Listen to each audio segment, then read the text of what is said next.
this is the kind of day that I had, man. I'm sure none of you are going to care at all. Normally, I am a perfectionist when it comes to my recordings, and I totally did not realize that I had my Monday Night Raw layout set up in my OBS to record off the script.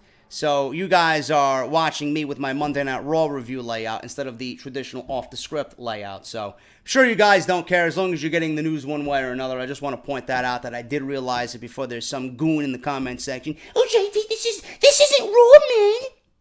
No shit! Hope you guys enjoyed anyway, man. I'll see you later.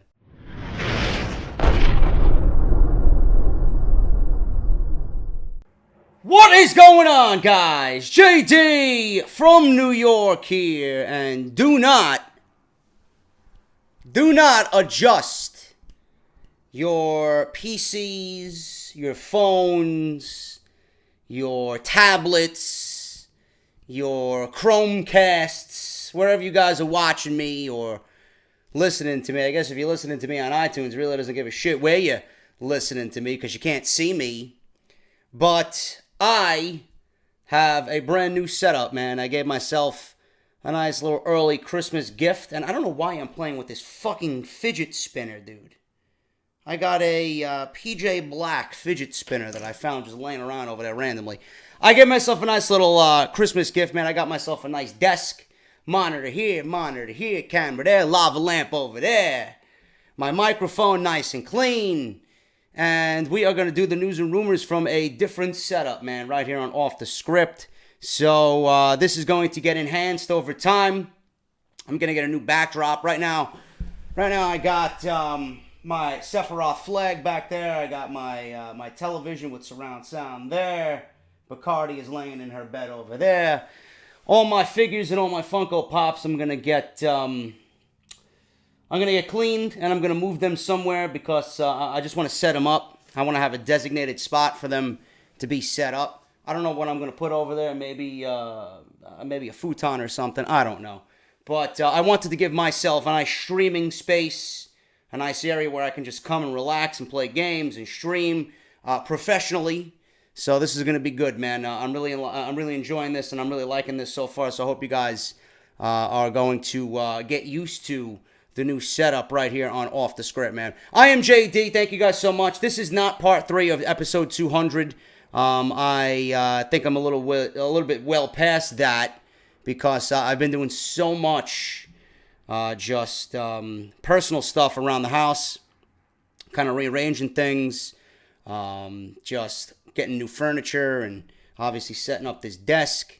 And I wanted to get everything right, so I kind of neglected some of my weekly duties. But I'm going to give you guys an extra. We're going to go over everything that we were going to go over in part 3 of episode 200. We're going to go over it right here on this extra. You guys are going to be seeing this on Wednesday. I'm recording this right before SmackDown on Tuesday. If you guys missed Raw on Monday, lucky you! Lucky you! Hopefully you guys didn't miss my rant, though. My rant was top-notch. Probably one of the best Monday Night Raw reviews, if not the best Monday Night Raw review I've done on this channel in all of 2017. Stephanie McMahon announces that there will be a 2018 Royal Rumble for the women. And I go over why I think it is wrong. It is a shit on legacy. It is a shit on prestige. It is a shit on just everything that the road to WrestleMania is supposed to be. I go over all that, and I give you my grievances on the Monday Night Raw review. Make sure you guys go and check that out. If you did miss it, it will be in the annotation that you see in the top right corner of the screen. Being that I'm recording this before SmackDown Live review will be up as you guys are watching this. If you guys missed that, go and check that out. We will be following up with the Shane McMahon, Daniel Bryan saga from Clash of Champions. If you missed my Clash of Champions review, that is live on the channel right now. And if you missed anything from Off the Script 200, that is live on the channel right now as well. Make sure you guys go and check that out. Thank you for over 2,000 likes on part 1, man, of episode 200. You guys are fucking beast. Thank you all so very much for the continued love and support. We'll get back to regular operations on Friday with episode 201. We are on the road to the next 200 episodes of Off the Script. Nakamura Pop, I want to thank Nick from the Sledgehammer Wrestling Podcast right here on YouTube. He got me this. He always comes to the House of Glory shows on Saturday. I will go over the House of Glory show on Saturday that I had on Friday's episode of Off the Script. But as a congratulations for the 200th episode of Off the Script, he got me a Shinsuke Nakamura Funko Pop, and I decided to open him up and put him on display right here on the new desk. I want to shout out James as well. He got me. I know he knows I had this already, but I opened this and put this on the desk, and how fitting, man. Negan right there on the new desk. James, he also got me a little miniature bench ornament, so that is obviously displayed on the desk here as well. James also got me a mini license plate, man. Look at this. Look at that. That is fucking great, man. For episode 200, congratulations. James, you are a fucking beast, brother. You are the beast from the West. Never mind the beast from the East, Bam Bam Bigelow. You are the beast from the West, man. If I ever have the pleasure and honor of meeting you, bro, drinks on me. So, thank you so much, man, for all of that. Greatly appreciate all the support for 200. Follow me on Twitter at JDFROMNY206. Hit that subscribe button down below. Turn on that bell for all notifications. We are the #1 podcast. I wanted to say fucking podcast, but I guess I can. #1 fucking podcast right here on YouTube.com. If my Monday Night Raw review didn't get monetized or demonetized, I have a pretty good feeling that we'll be okay here. So thank you guys so much. Twitter, subscribe down below and hit that bell. Turn on that bell for all notifications. Let's get into the news, man. Speaking of Monday Night Raw, we talked about the Royal Rumble. Possible surprise entrant already. I wonder who we could be. Monday Night Raw, we've seen Stephanie McMahon announce the first ever Women's Royal Rumble. And that will be happening on January 28th. Please don't remind me.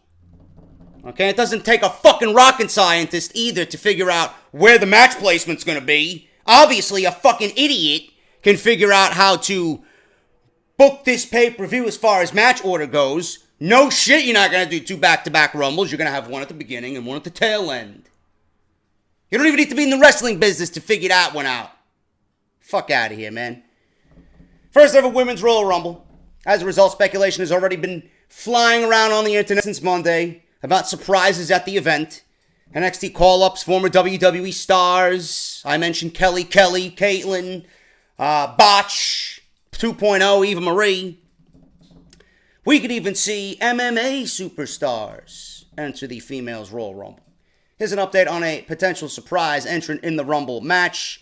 According to Dave Meltzer of the Wrestling Observer Radio, there are some women that are participating in the match that are under the impression that Ronda Rousey, will be involved in the Royal Rumble. Some are already picking her to win. If this thing is now built around Asuka winning, I don't see what the point is. If Asuka is going to remain undefeated in every which way, don't you think it would be logical to have her win this thing? If you wanted to tarnish anything about Asuka's road here to being undefeated, you might as well keep her out of the Royal Rumble. But if Asuka is not slated to win this thing, then I don't know what, could be. Maybe Rousey is just there to build upon a 4 horsewomen match, being that every woman on the roster is going to be in this thing. Why not? Why not? That's what I think Rousey's going to be in there for. I don't think they would give this thing. Why would you give Ronda Rousey the Royal Rumble win already? She's not even a WWE competitor as far as we know. We don't know if she's signed to a contract. You're going to have her come in, all because she's Ronda Rousey, you're going to have her booked to win the Royal Rumble? Over an actual competitor that's there every fucking day? Every week? Competing? Kind of seems illogical to me, if you ask me. But we'll see what happens, man. I'm going with Asuka. Early odds-on favorite for me is Asuka. There have been rumors flying around about Ronda potentially joining the WWE. WWE has negated that fact. Triple H came out and publicly said that Rousey is talking to the WWE. She's interested, but nothing is signed as of yet. You know how that goes. For months, WWE has been showcasing that Ronda Rousey is training. If you're on social media, you've seen Ronda Rousey training at the Performance Center or with Natty. So she has been training for the past couple of months. There are also rumors about a potential 4 horsewomen match, like I said. So the Royal Rumble with Rousey in it could set up that match for WrestleMania. Charlotte, Becky, Sasha, Bayley versus Rousey, Baszler, who is making her NXT debut very, very soon. Jessamine Duke and Marina Shafir, who is married to Roderick Strong. Several weeks ago, there were rumors that it will be happening at WrestleMania 34. It was originally planned for the Survivor Series, but WWE, in a logical move, made it so that the women who were going to be in this match, as far as the MMA women are concerned, had enough training instead of just throwing them right into the fire at Survivor Series. So they're prepping them for a potential match at WrestleMania. Like I said, this match could be booked for Ronda Rousey to begin all of this for the match with the horsewomen at WrestleMania. So that is my prediction on that. Don't want to talk about it anymore because the more I talk about it, the more I get angry. And the more I get angry, the more people call me a sexist. It's not sexism, you fucking goons. It's just preserving the legacy that is the Royal Rumble to a long-time WWE fan. That's what I'm talking about, and that's where I'm coming from. But if you want to go down the sexism route, please fill that void in your empty, fucking, heartless lives, because you got nothing else better to talk about. Moving on here, man. We have, and we talked about this. Apparently, the rumors are now picking up. Apparently, there are rumors going around, and they are potentially turning into facts and reality. 2 more big signings expected for the WWE in 2018. Spoiler warning here. If you guys don't want to know who they are, then please click off the video. If not, see if I fucking care. It was noted that a tag team will be signing with the WWE in 2018. It now appears that they will be joined by a male and female superstar from the world of independent wrestling. So WWE right now is all but done with the conclusion here that they are going to bring in War Machine. War Machine is coming on in to the WWE. They are finished with Ring of Honor. They finished up with Ring of Honor at Final Battle, which I have not had an opportunity to watch yet. I will get to it. I think so. I hope so. I love to see what happened. Heard good things about the event. And they will be at Wrestle Kingdom 12 on January 4th. And after that, they are free to do whatever the hell they want. But now it seems that Ricochet will be signing with the WWE. Ricochet is considered probably the best high flyer in the world of wrestling today, also known as Prince Puma Ricochet. Mike Johnson of PW Insider notes that Impact Wrestling also took a shot. Impact Wrestling also took a shot at signing Ricochet. Yeah, right. Yeah, right. Like he'd go there. What a difficult choice that is. NXT or Impact Wrestling. Get the fuck out of here, man. Johnson notes that Impact Wrestling took a shot at Ricochet, but they were unsuccessful in doing so. He is expected to join the Performance Center when he does officially sign. We could very well see him at NXT TakeOver Philadelphia Royal Rumble weekend. Johnson also notes that a major female independent star will be signing with the WWE. And I'm hoping for a Toni Storm. Toni Storm. Can't get any better than Toni Storm, man. It's my bae. But it will not be Toni Storm. It will be, and this is just common logic, one goes with the other. Why would they sign one and not the other? They're bringing in Ricochet. They will probably be bringing in Tessa Blanchard, who is linked romantically to Ricochet. So Mike Johnson also states that there are names circulating as well as potentially being signed, including a very prominent female independent talent. And that will probably end up being Tessa Blanchard, who was in the Mae Young Classic, who was ousted in the first round of that tournament from the Pirate Princess Kairi Sane. That all but makes sense there. So that is what's going on as far as the NXT front goes. I also have more news on NXT in just a little bit. But as far as Ricochet, you know, people are already proclaiming his death because he's signing with WWE. Well, JD, he's gonna do well in NXT, but his style is gonna be severely impacted. Or what happens to Ricochet when he graduates from NXT? Is he gonna go 205 Live? They'll probably end his career and put him on 205 Live. Ricochet's too good for that. Ricochet is way too good for that. I've had the honor of calling 2 Ricochet matches in House of Glory, and they were 2 of my favorite matches, period, that I've called in House of Glory. The man is fantastic at what he does. He's got the build, he's got the body, he's got the look, he's got the moveset. This guy is going to be absolutely phenomenal in NXT, and I can't wait to see the matchups that we get with Ricochet being there. Ricochet honestly takes NXT from where they are right now, which is incredibly high, and they just break the glass ceiling. That's how good this guy is. The one thing about Ricochet that I don't like are his promos. His vocals, his delivery in cutting a promo, trash. He's got to get better with that, but that's what the Performance Center is there for. Obviously, WWE is going to limit. Yes, I don't think Ricochet is going to be able to do everything that he's done on the independents, but WWE will not handcuff him in NXT. He will be allowed to do what he can. He will be limited to do certain things, but the promo work obviously will get better because he's working with some of the best in the world down there. Shawn Michaels is down there. William Regal's down there. Matt Bloom is down there. Obviously, he's going to get guidance from Triple H. Ricochet is in good hands. Believe me. I am very excited to see Ricochet in WWE, and I think he is going to be an absolutely vital part of NXT in 2018. Can you imagine Ricochet versus Aleister Black, Ricochet versus Cassius Ohno, Ricochet versus Adam Cole, Ricochet versus Andrade Cien Almas, Ricochet versus Johnny Gargano? Have I made you bust a nut yet? It's coming. Believe me. This is going to be amazing for NXT. Ricochet, Tessa Blanchard, War Machine. Dude. Can we put NXT on Monday nights? Jesus Christ. Can't wait to see what happens, man. Very excited for Ricochet. Congratulations to him, and I can't wait to see what he does in NXT. Apparently, Dean Ambrose was injured on Monday Night Raw. Fuck me. I thought it was all storyline. The suicide dive that he took from Seth Rollins really didn't look like anything all that serious, but apparently Dean Ambrose was dealing with elbow injuries before that spot happened on Monday Night Raw. This came in the six-man tag match that he was involved in with The Bar and Samoa Joe, while he teamed up with Rollins and Jason Jordan. There is an injury update for everybody, and it's not good news. According to Dave Meltzer, Ambrose has a legitimate right elbow injury, even though on television it appeared to be an angle. That's what I initially thought. I didn't think it was all that serious.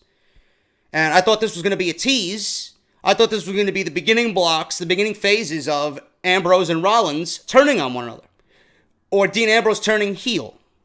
But apparently to Dave Meltzer, this is a real deal.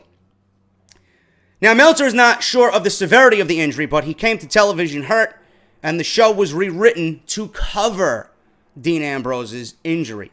Mike Johnson of PW Insider also reports that Ambrose is having elbow issues to deal with, which means surgery. PW Insider has been told by WWE sources that Ambrose has an elbow issue and that he will be traveling to Birmingham, Alabama tomorrow to have the issue diagnosed and dealt with. When a wrestler has to fly to Birmingham, Alabama, you could expect his timetable for return to be about 6 to 8 months. So Ambrose might be missing WrestleMania, and we might be missing, right now, for the immediate future, a heel turn for the Lunatic Fringe. So WWE released this statement on Dean Ambrose on their website. Dean Ambrose sustained an injury to his right arm during Raw's six-man tag team match, and the damage was exacerbated when his opponent Samoa Joe and the Raw Tag Team Champions, The Bar, Sheamus and Cesaro, assaulted the Lunatic Fringe in the trainer's room. The attack culminated when Joe slammed a road case onto Ambrose's arm, leaving him writhing in pain. Ambrose was taken to a nearby medical facility for x-rays and evaluation, and more details on his condition should be available within the next few days. Obviously, if I hear anything, I will report Ambrose's issue on episode 201 of Off the Script. So make sure you guys tune into that. But I honestly thought from what we seen last night, I don't think anybody expected Dean Ambrose to have a severe injury. This came out after that angle in the trainer's room where Joe slammed that road case on him. And then we wake up on Tuesday morning to find out that Dean Ambrose is definitely going to need some time off. So I don't know what's going on with that. But that is a shitty situation for Dean Ambrose because not only does it take him out of the biggest storyline that he's in right now and a potential match at WrestleMania with Seth Rollins, but also this is going to make him miss WrestleMania. No matter if it's against Rollins or not, he will be missing the biggest payday of the year. So hopefully Dean Ambrose has a speedy recovery and we can pick up right where we left off with Dean Ambrose and get him to a heel. on WWE television. Let me see what else I have here. I do want to go over a few things here, man. I got news on the Hall of Fame. I got news on this Mixed Match Challenge. I got the original plans for that before it became the Mixed Match Challenge, and a few other things I do want to go over. So let's talk about the Hall of Fame here, man. As we head into the 2018 year and the road to WrestleMania, obviously we begin speculating who's going to be in the Hall of Fame. WWE has to induct one deceased wrestler. WWE has to induct one female performer. WWE has to induct one tag team. There has been talk within the community, various different podcasts, no matter who you listen to, from Jason Solomonster, to Justin LaBar, to Steven Larson. They all have their take on it. I listen to all them guys, great guys, fun to listen to. Everybody has their take on it. People would like to see guys like Jim Johnston in the Hall of Fame, because guys like that are such a big role. They're not on television, but Jim Johnston, in Jim Johnston's case, is probably was the most important person in all of WWE, to be brutally honest with you. And he wasn't even on television. You heard his work, you heard his composed work, Theme songs made for The Rock, Stone Cold Steve Austin, D-Generation X. The list goes on and on. You guys know Jim Johnston's work over 30 years. You grew up with Jim Johnston. Most of your WWE childhood is because of Jim Johnston. Hall of Fame? No doubt about it. No doubt about it. Some of those guys, and I agree with them, have been stating that WWE should induct referees. I honestly think that's a thing that they have to do as well. Earl Hebner, Hall of Fame.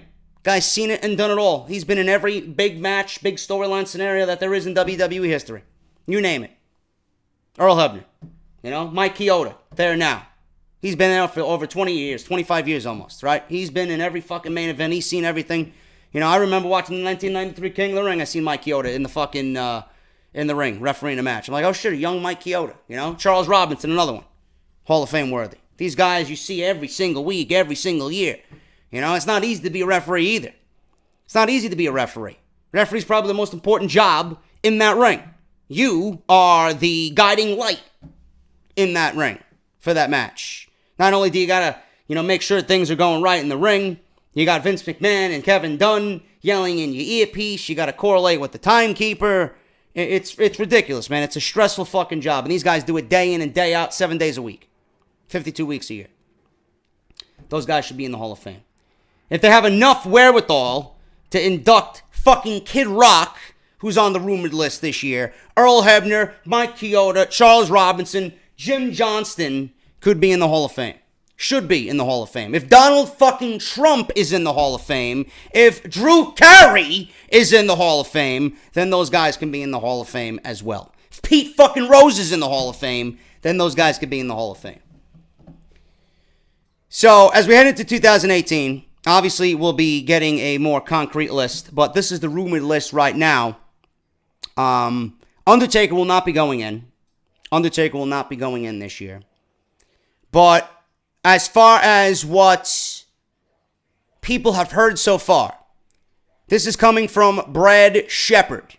I don't know where he's working out of, but he was the one who broke the story about the XFL returning to the WWE. I will not be talking about that here, because quite frankly, I don't care about the XFL. I didn't watch one XFL game, and I will give you my reason for why I think the XFL, or something like the XFL, coming back is maybe a good thing for the WWE. I'll talk about that in a minute. But Brad Shepard broke the story on the XFL possibly returning. He stated that the rumored class this year will be Goldberg headlining, Bam Bam Bigelow, long overdue for that one, Ivory will be the female inductee, the Dudley Boys will be the tag team this year, and then Kid Rock will be the celebrity for the celebrity wing of the Hall of Fame. So that is the class of 2018, according to him. I was under the impression that Batista was going to be the headliner for this year's WWE Hall of Fame. But Batista, we could very well see at WrestleMania, and he might not even get inducted until the following year. Because Batista has come out and stated that he wants to be back on WWE television, and he wants to do it right. He wants to be on television every week. He wants to do the house shows. He doesn't want to come back for a one-off. He wants to come back and actually work his ass off and be a part of something important. Respect to Dave Batista, man. But that is the Hall of Fame right there. I can't really sit here and tell you I don't agree with any of those. Goldberg, whether you like him or not, he's a Hall of Famer. Bam Bam Bigelow, quite arguably one of the best, if not the best big men in all of WWE and all of professional wrestling. You know, he had days in ECW, WCW, WWE. Guy can move like a fucking, the guy was a heavyweight, and he didn't move like a heavyweight. He moved like a fucking AJ Styles. That's how great Bam Bam Bigelow was, man. The guy was athletic as fuck for a man his size. Ivory, and by the way, he brought Lawrence Taylor to a damn good main event at WrestleMania many, many moons ago. And if Bam Bam Bigelow doesn't get inducted into the Hall of Fame based on that aspect, I don't know what the fuck will. Ivory, obviously, Ivory is worthy of Hall of Fame. Dudley Boys, their resume speaks for itself. Kid Rock, ba with ba, bang a dang diggy. There you go. Kid Rock in the Hall of Fame. Will he be performing that song at the Hall of Fame induction? There's only one song that I actually like. You know, I actually bought that album. I actually have that physical album. I know, fuck me, right? I was young and stupid. What the fuck you expect? Anyway, that is the Hall of Fame class for 2018, man. I'm liking this space. I feel professional now, man. Feels good. Feels good. I might update this microphone, though. I like this microphone. The Audio-Technica this Audio-Technica AT2020 is fantastic. But I got this one, Evan. I don't know if you watch me, brother. I got it set up. This is a fucking beast microphone right there, man. The Samson, the G-Track Pro. I have it set up. It's not plugged in, but I want to test it out before I actually record with it. This might be my gaming microphone, podcasting microphone, all in one, so we'll see what happens with that. I cannot part with this baby. This has been my go-to. This has been my comfort. This is the one thing my eyes set on every morning I wake up and I sit here and record. Can't really part with my Audio-Technica, man. You know, it's always going to be a part of my repertoire. It's a very, very good microphone, very durable, and it sounds great. Moving on, man. Let's continue on with the news. More NXT news. WWE to begin sending main roster stars to NXT. Really, I've been actually wanting this and proclaiming this and asking for this and pitching this for months now. They can make the main roster from NXT. They can certainly make the NXT brand from the main roster. Always makes sense. Instead of releasing these guys, instead of getting rid of them, put them down in NXT. Because when you call somebody up, somebody should move down. It's not like, I don't want you to treat it as a minor league, but I want you to think mentality-wise of a minor league. NXT is far from being a minor league. But instead of letting a guy walk or releasing somebody, right? Instead of releasing Emma, for example. I'm going to use Emma because she's the most fresh name in everybody's mind. Instead of releasing Emma, I'm sure NXT could have used Emma. It's common logic. Why would you want to let someone like that go? Let them go down there and build on what they have to build on, and then when they're ready, and even better than when they originally made the main roster, then you could utilize them. It's common logic. Triple H and WWE officials are considering some changes for NXT. Ever since Triple H came up with the idea for NXT, he has had a vision in mind. For years, WWE would sign top stars and other promotions during the Territories era. However, the WWE and WCW got in hot water in the 1990s and started the Monday Night Wars. Then they went after other promotions for their top stars. This led to the independent scene soaking up all the talents that WWE and WCW did not want. However, Vince McMahon decided to buy his competition, like only a billionaire could. There became a monopoly in professional wrestling. Companies such as TNA Wrestling, now known as Impact Wrestling, led by Don Callis and Scott D'Amore, Ring of Honor. Both promotions not only built talented wrestlers, but they created stars that would showcase on their platform. For years now, Ring of Honor has been considered a developmental brand for WWE because every so often, every now and then, you'll see Ring of Honor build somebody up to prominence. And then when they hit their ceiling over there, WWE would scoop them in and bring them on into NXT. So in some way, you could see that Ring of Honor had been developing wrestlers for WWE to get them ready for the big show. Kevin Owens, Daniel Bryan, CM Punk, Samoa Joe. The list goes on and on. Seth Rollins. List goes on and on over there. But Ring of Honor has been doing very well for itself anyway with their partnership with New Japan and the amount of talent and eyes that are on that brand right now. They seem to be doing pretty well for themselves, no matter how many times WWE has gutted their entire roster. For years now, Ring of Honor, like I said, has been a developmental brand for WWE, despite it not being the case. For reasons of this analogy, this is due to WWE signing all of Ring of Honor's top stars, like I mentioned, Punk, Owens, Joe, Rollins, Cesaro, Ono, the list goes on and on. It's pretty clear that Triple H's vision for what the developmental brand is: sign athletes who have no pro wrestling experience and train them to become WWE superstars. Also, he wants to sign the best of the best talents in the world and have them learn what they've already learned with years of experience on the independents. He wants them to learn the WWE playbook. Then they will shine, not only in NXT, but then on the main roster under his guidance. Look at the main roster in WWE right now. You have Rollins, Joe, Ambrose, Styles leading the charge in the main roster, while you have Bobby Roode, Hideo Itami, Cassius Ohno, Aleister Black, Bobby Roode was on top of NXT. He's no longer in NXT right now, but Itami was in NXT. Ono, Aleister Black, all top talents from other promotions. Triple H appeared on CBS Sports In the Corner podcast last week to promote the WWE NXT broadcast debut on the USA Network, which drew around 841,000 viewers on the WWE USA Network for WWE Week. Not bad. Not bad. I think it ranked like 20th on cable for that night. It's an alternative now, says Triple H. I think that the more variety you can give, the better. Raw is presented in a certain way. SmackDown is presented in a certain way. NXT is presented in a certain way. And there are markets for all of these products. Do I see it not being developmental? Look, in some ways, the brands are just the brands, and as talent improve and move up, where they end up, that's Raw or SmackDown, or if that's NXT at some point in time, they're all just going to be a part of a brand. I think there's going to be a learning curve where NXT will always be some sort of developmental for some, but I think we're going to reach a point where it will say, well, clearly this guy or girl isn't developmental. He or she has been on the main roster. They've done this or this on the main roster, and now they're back down doing this in NXT, end quote. I think there's going to be a shift like that back and forth.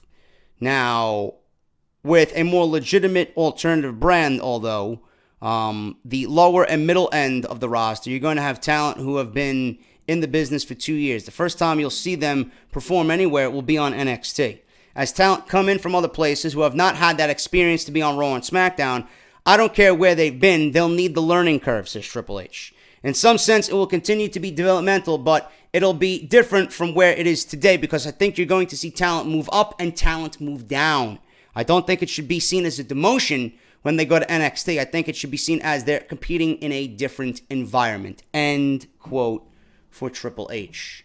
I think that is a fantastic way to look at it. I've always wanted people on the main roster to, especially if they're not being utilized. Like, what is Apollo Crews doing on Monday Night Raw? Seriously, what is Apollo Crews doing on Monday Night Raw? You know, Tyson Kidd was on the main roster.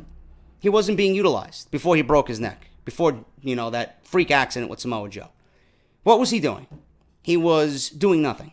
They moved him down to NXT, and Tyson Kidd was the best I've ever seen him in NXT. He had a new lease on life. He had a new fucking breath of fresh air about him. Who's to say that wouldn't be great for Dolph Ziggler to do that? Who's to say that wouldn't be great for the Ascension? What are you doing with the Ascension? What about a guy like Zack Ryder? He performed in NXT. He got moved up to the main roster. There's no demotion by going down to NXT. I guarantee you can gauge everybody on the main roster right now who's unhappy with their position. Would they take a spot in NXT? You guarantee they would take a spot in NXT. You ask anybody on those rosters, where would you rather be, Raw, SmackDown, or NXT? Guarantee you half of them, more than half of them, would say NXT. It's not a demotion anymore, man. It's not even minor league.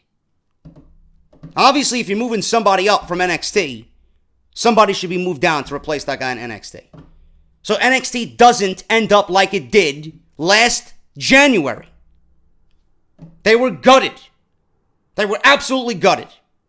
When Finn Balor and Owens and Zayn and Neville and everybody else, Bayley, everybody just had gone and got promoted to the main roster, one after another.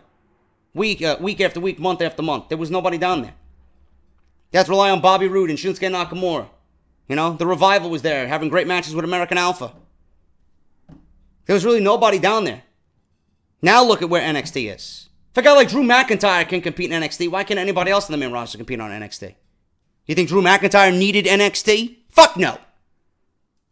But if you're not doing with the guys, if you're not doing anything with the guys or the women on the main roster right now, I think this is a great move to move them back down.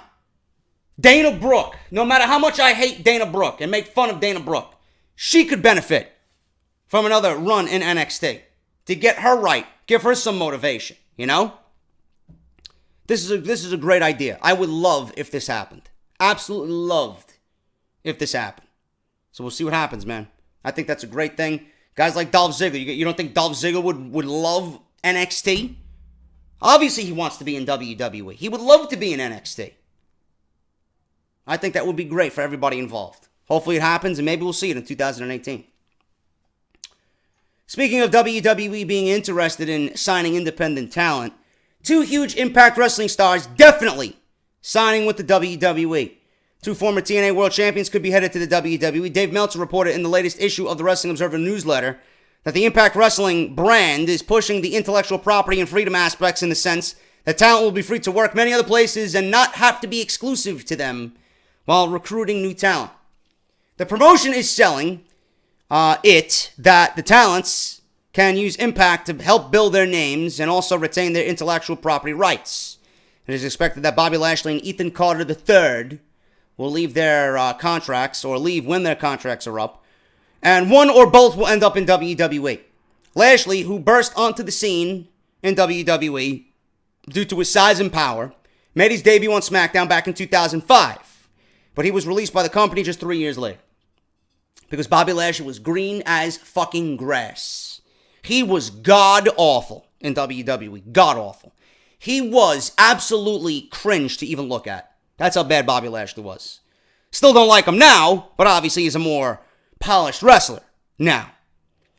His time with the company ended badly after a 6-month layoff prevented him from competing for the final months of his contract. And in February 2008, he was released.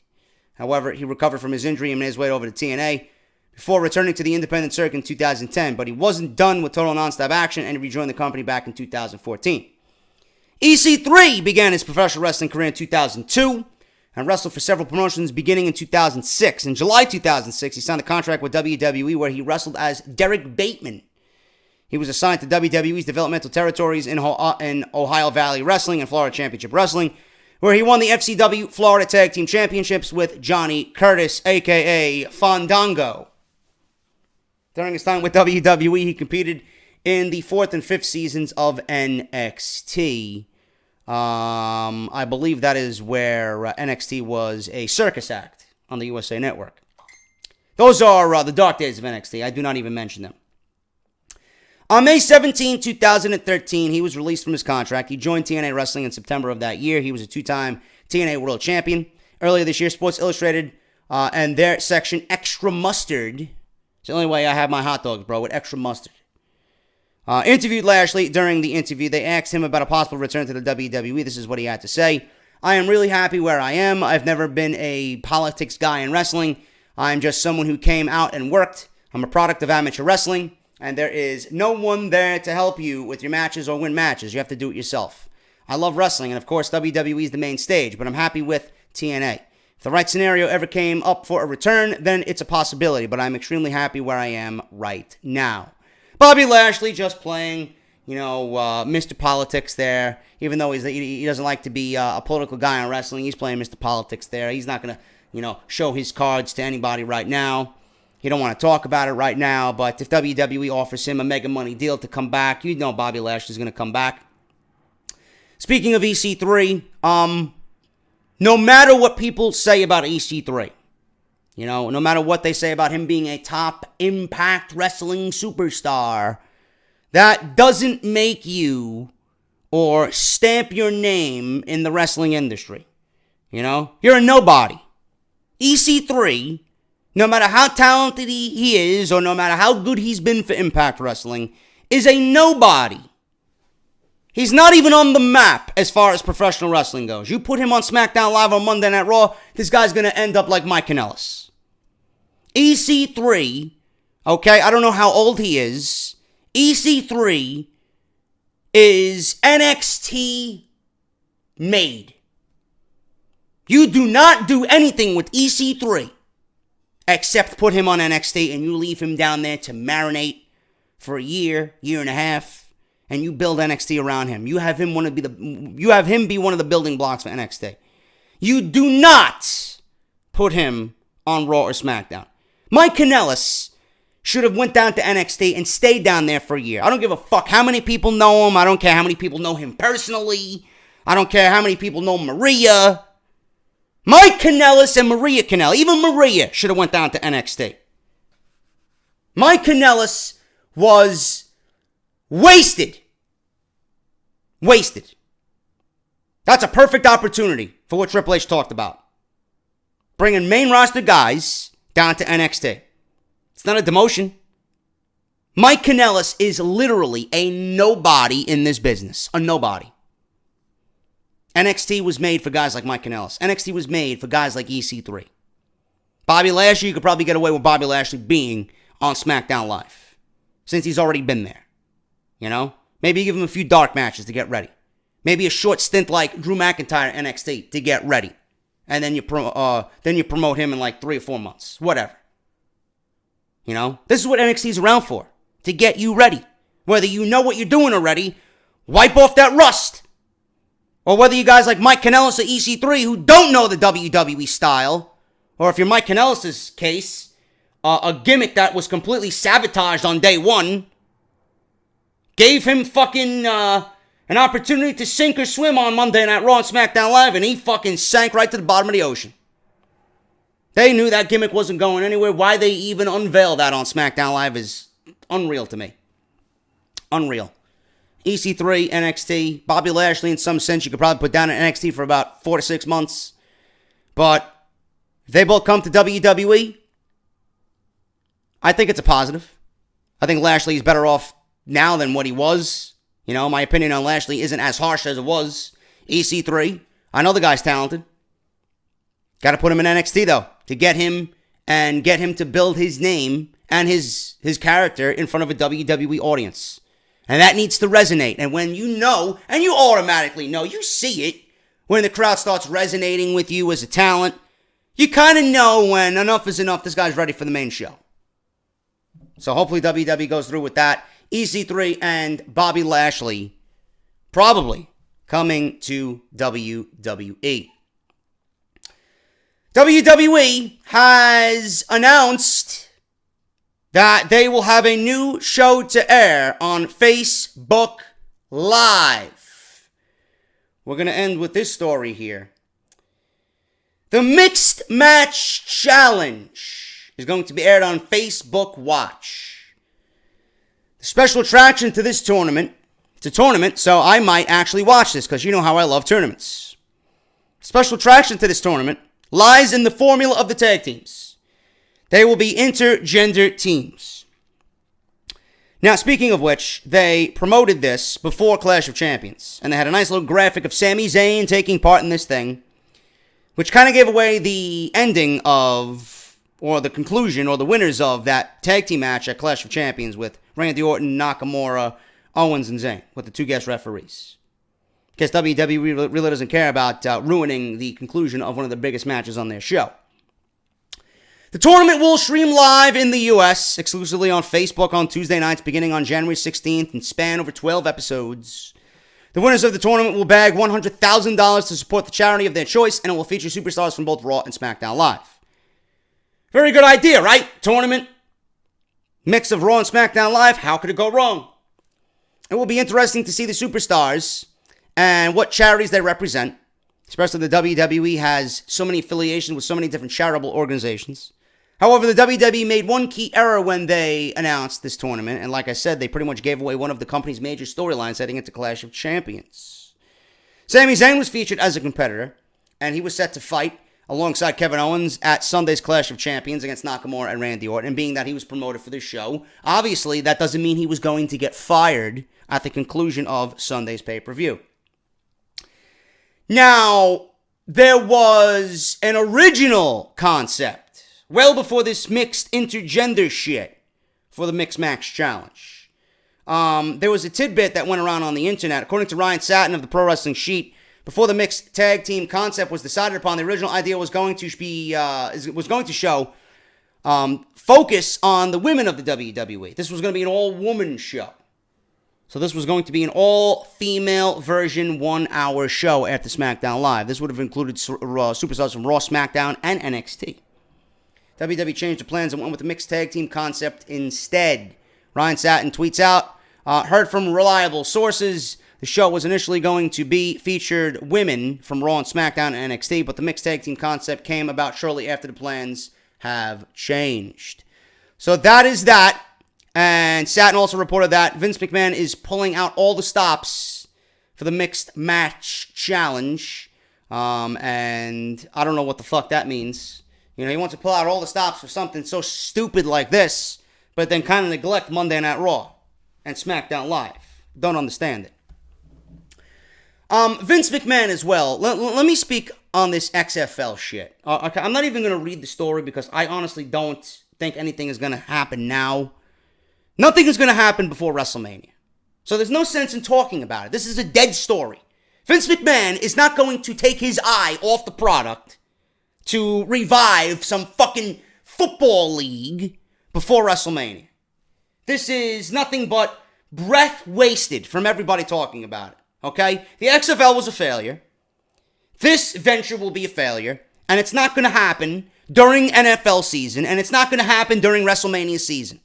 This is not something that's going to get up off the ground in the next 3 months. This is going to take over a year plus of planning, maybe even longer, to get back up off the ground after that first initial failure. Now, I remember watching the documentary of Dick Emersol and Vince McMahon with the XFL. I don't know where it was. I think it was ESPN. I'm not sure. But I know Emersol and Vince McMahon were together having dinner, socializing, and they wanted to take another stab at the XFL. And this was years after everything collapsed. The XFL was a mockery.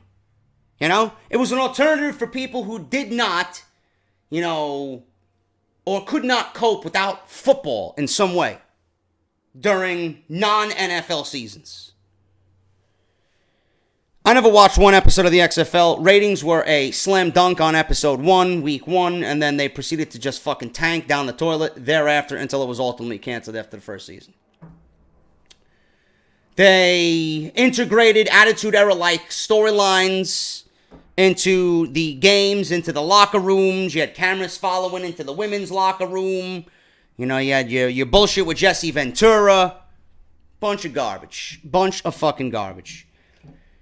This is not getting up off the ground anytime soon, especially now going into January when WWE's got the Royal Rumble and WrestleMania season and then WrestleMania New Orleans. Forget about it. This is absolutely a dead issue right now. I don't even believe the initial story. Vince McMahon is using his own money. He's funding this with his own money. Good. Instead of dipping into the WWE bankroll because they're a publicly traded company. And you don't think the stockbrokers and the stock people, the shareholders, know that the XFL was a failure? If Vince McMahon used WWE funds to fund this failure that was already a failure, you think the stockholders are going to find confidence in Vince McMahon investing money into that? The stock would go down the toilet. WWE is better off not associating with this. Vince McMahon could do whatever the fuck he wants with his own money. He could wipe his ass with his own money for all I give a shit. But the one thing, I've heard a lot of people talk about this, from LeBar, Solomonster, Steven Larson. The one thing that I haven't heard anybody say is if Vince McMahon, and I'm not talking about now, I'm not talking about during WrestleMania season when we're in a dead season, right? When we're in a dead portion of the year, right? If Vince McMahon is really going to go hands-on and put all effort, all eyes on this project, whatever it's going to be called, this could ultimately be a good thing for WWE. Do you want to know why? Because if Vince McMahon is busy getting up another football league off the ground, that means Vince McMahon is not going to have his attention and his eyes on the WWE. And he's going to leave whomever he usually leaves in charge, which is Shane, Triple H, Stephanie McMahon, most notably Triple H. This is what Triple H is being groomed for. When Vince steps away, Triple H comes on in and mans the ship when Vince McMahon is not there. If Vince McMahon is going to focus all his energy on this XFL reboot and step away from the WWE to take care of this new venture, honestly, it doesn't matter if he fails or not. We might end up getting better television with him away. If his attention is somewhere else, Vince McMahon would not be all over the WWE product as we know, each and every Monday and Tuesday. And we might end up getting better written, better flowing, better wrestling shows. So I'm looking at this as, okay, I really don't give a shit about the XFL or whatever football league he's going to name it. But I am caring about if Vince McMahon wants to go and concentrate on this and step away from the WWE for a little bit, as long as it's not WrestleMania season, we could get ultimately Triple H in charge, and we could get Triple H manning the ship for a few months to see how well he does in some sort of test run. Who knows, man? It's a very interesting thing that I haven't heard anybody really mention. So, I think we can kind of put this to rest right now. January, February, March, April. Nothing's going to happen in the immediate future. It's not going to happen during football season because nobody's going to compete with the NFL. Vince McMahon will be committing financial suicide if he's going to compete against the NFL. This is going to happen in months where NFL is not happening. And that is probably during the summer. You know, May, June, July, August. And you end the season at the end of the summer, right before football begins in September. That's what I'm thinking. That's what I'm thinking. You ain't going head-to-head with the NFL, and you ain't doing anything from January to April in WWE because that's their biggest money-making portion of the year. And you know Vince McMahon is not going to want to concentrate on anything but WrestleMania. That's my opinion on that. And that is your extended off-the-script extra for today on Wednesday, man. Thank you guys so much. Let me know what you thought of the show. Hit that thumbs up. Follow me on Twitter at JDFROMNY206 and hit that subscribe button down below. Let me know what you think of the new setup. You like it? You don't like it? Too tough. Tough shit. Don't really give a shit. You'll be seeing me from this little section of my room from now on. But I hope you guys enjoyed the show anyway, man. Thank you guys so much. And I will see you all for NXT tonight as we continue on to crown number one contenders for that fatal four-way to find out who fights Andrade Cien Almas at NXT TakeOver Philadelphia, man. I'm JD. Remember to hit that thumbs up. And I'll see you guys right back here for episode 201 on Friday for Off the Script. I'll talk to you later.